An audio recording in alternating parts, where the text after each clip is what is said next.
On the evening of the 10th of May, 1857, the Great Indian Mutiny broke out in the sleepy cantonment of Meerut. There had been unrest in the Indian lines for days preceding, including incidents of arson. The issue over the greased Enfield cartridges had come to a boiling point, and 85 skirmishers from the 3rd Light Cavalry were sentenced to 10 years in prison with hard labour. This was the last straw as far as many of the Indian Sepoys in the Meerut cantonment were concerned, and they rose in mutiny a couple of days later. The following account comes from the Memoirs of Alfred Robert MacKenzie, who was an officer in the 3rd Cavalry at the time and was present in Meerut on that fateful day.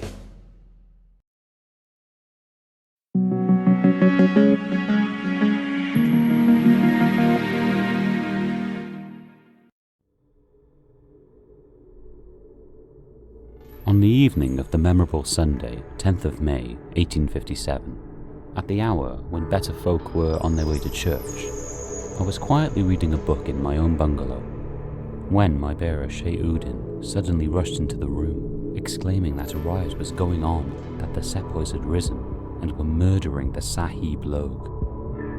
Not for an instant did I believe the latter part of his story, even though the rapid and frequent reports of firearms, which now broke the quiet of the Sabbath evening, made only too clear the truth of the first.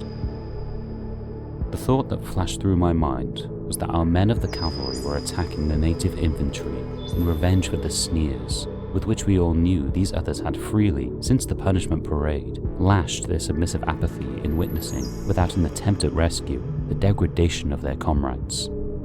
Sooth to say, so strong is the tie of camaraderie, my sympathies were all in the wrong direction, and I would secretly have rejoiced to have seen the insult avenged.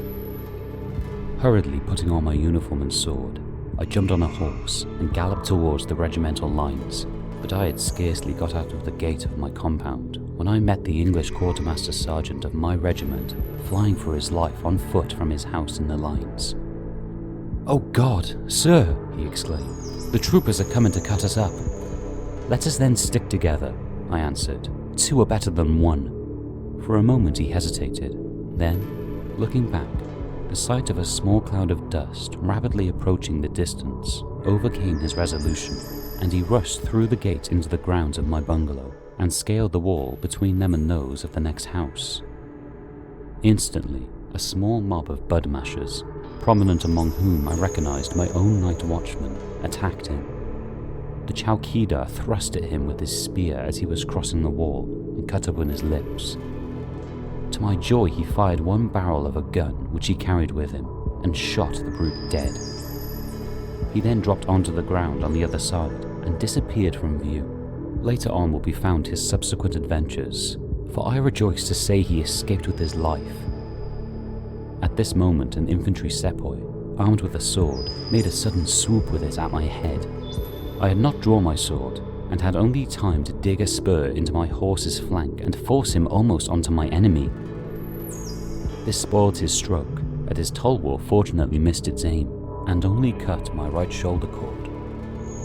By this time, I had pulled my weapon out of its scabbard, but the sepoy declined any further swordplay, and promptly climbed over a wall out of my reach.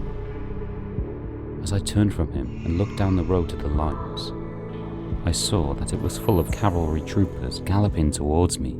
Even then, it did not occur to me that they could have any hostile intent towards myself. I shouted to them to halt. This they did, and surrounded me, and before I knew what was happening, I found myself warding off as well as I could a fierce onslaught from many blades. A few moments would have sealed my fate, when providently, the late Lieutenant Craigie emerged from his gate a little further down the road and came straight to my help.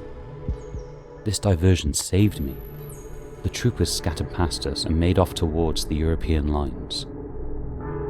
It was only too clear now that a mutiny, and that of the most serious kind, was in full swing.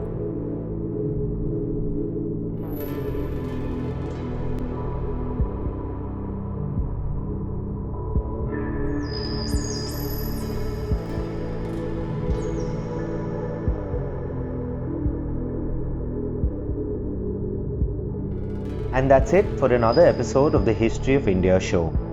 We hope you enjoyed this episode and would very much appreciate it if you hit like on the video and subscribe to the channel. As usual, do feel free to reach out to us on the comment section to discuss what aspects of India's history you would like to see covered in future episodes.